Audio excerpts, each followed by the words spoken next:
hydrocarbons, the last topic of the chapter, aromatic hydrocarbon. Hydrocarbon हमें मालूम है, aromatic का मतलब है, it comes from the word aroma. Aroma means smell. So they have a distinct pleasant smell. That is why they are called aromatic hydrocarbons or aromatic compounds. और इनका जो parent member है, जो बिल्कुल बेसिक मेंबर है, that is benzene, which was obtained by the cyclic polymerisation of acetylene. और benzene का जो फॉर्मूला है बच्चे, दैट इज C6H6. और हमने बहुत बार इसके रेजोनेटिंग स्ट्रक्चर किए हैं कि एक 6 कार्बन की रिंग है जिसमें डबल बॉन्ड ऑल्टरनेट पोजीशन पे है. तो मैं ऐसे भी लगा सकती हूँ और या फिर डबल बॉन्ड को ऑल्टरनेट पोजीशन पे लगा दिया. अब क्योंकि डबल बॉन्ड जो है रोटेट कर रहा है, तो ये बन गया इसका resonating hybrid. These were the calculate structure. और ये जो कंपाउंड है, मैंने आपको पहले ही बोला, they have a pleasant odour, that is why they are called aromatic compounds. अब एरोमेटिक कंपाउंड जिनके अंदर ये बेंजीन प्रेजेंट होता है उनको बोलते हैं बेंजीनॉइड्स, और जिनके अंदर ये बेंजीन नहीं है उनको बोलते हैं नॉन बेंजीनॉइड्स. और बहुत कॉमन एग्जाम्पल कर रहे हैं हम. सबसे पहला हम बात कर रहे हैं बेंजीन की, जो मैंने कहा C6H6 है.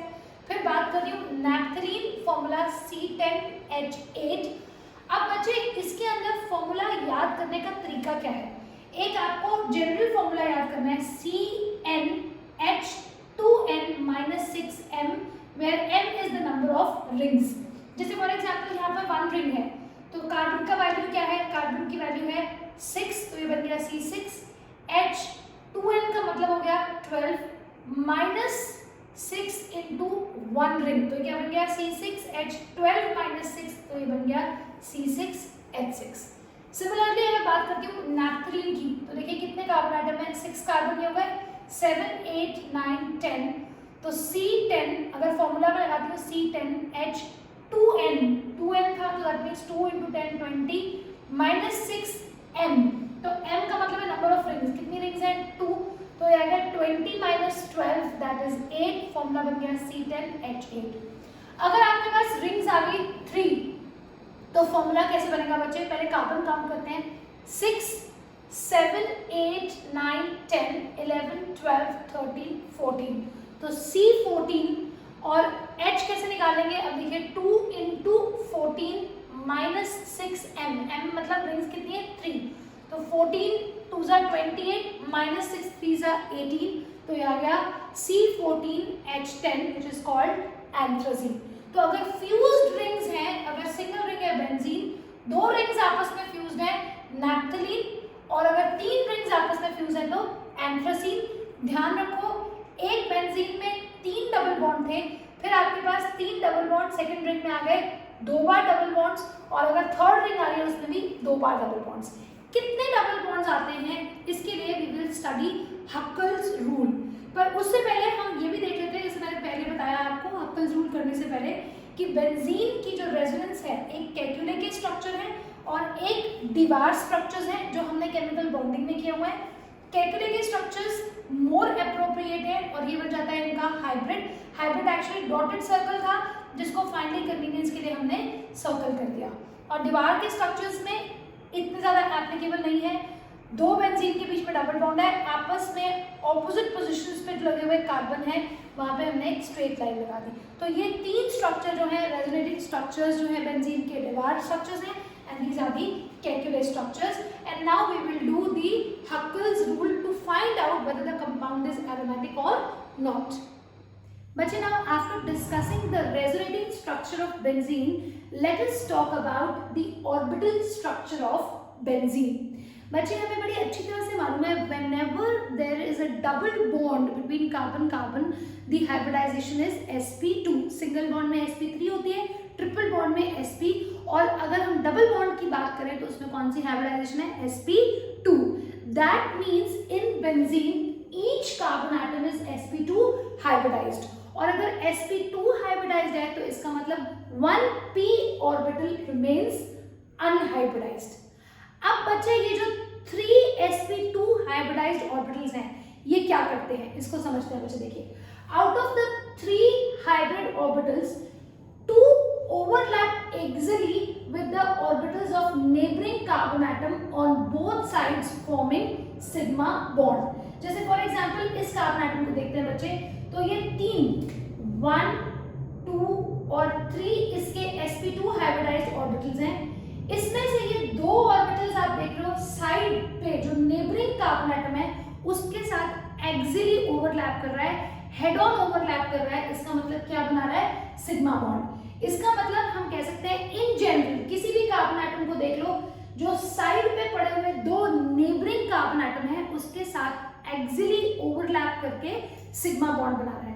That means out of the 3 sp2 hybridized orbital 2 are utilized in forming sigma bond with the neighbouring carbon atom. ये जो बचा हुआ है दिस नेबरिंग, ये जो बचा हुआ कार्बन एटम था, this forms sigma bond with the hydrogen.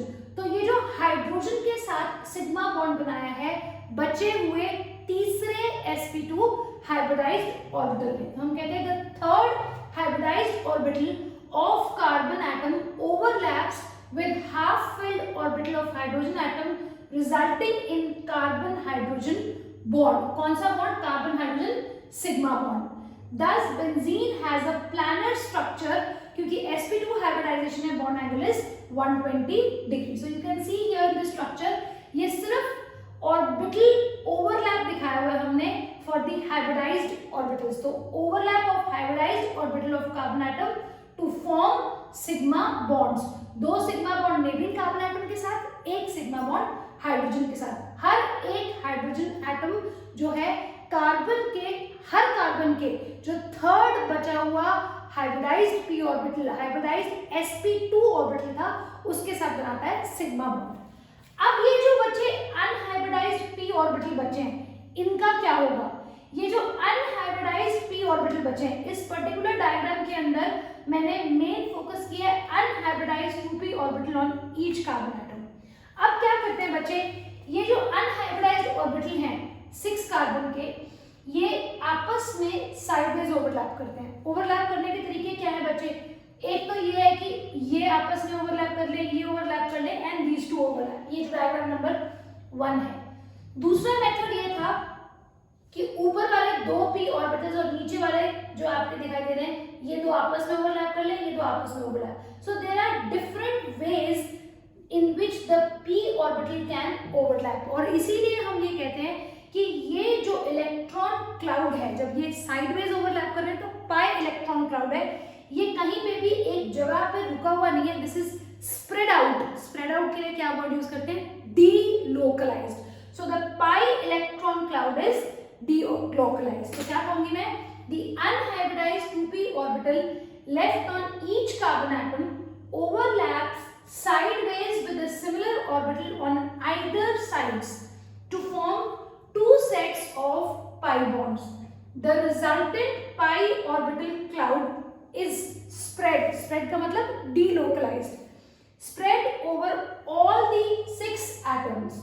2 continuous rings of pi electron cloud, one above the plane. ये देखिए dotted आपको दिखाई दे रहा है, ये आपको ब्लू लाइन दिखाई दे रही है प्लेन की, एक dotted red line above the plane और एक dotted line below the plane.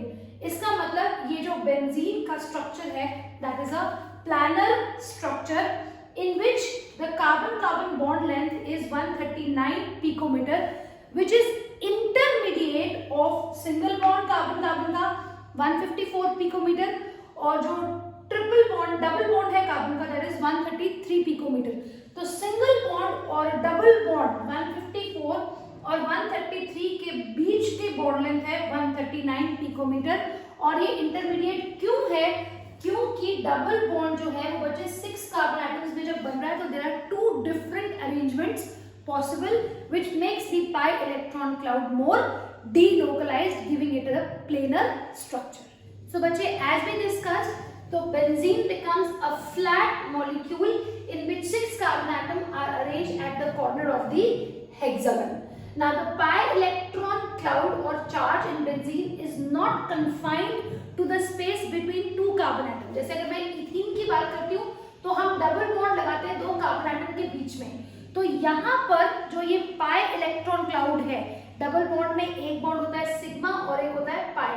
तो ये जो पाई इलेक्ट्रॉन क्लाउड है दो कार्बन के बीच में नहीं है, it is not confined in the space between two carbon atoms, but या you can say rather it is spread over a greater area, पूरे के पूरे एरिया पे स्प्रेड आउट है। ये जो पाई इलेक्ट्रॉन क्लाउड स्प्रेड हो रहा है इसको बोलते हैं delocalization. So this is known as delocalization. और डीलोकलाइजेशन का एडवांटेज क्या है बच्चे?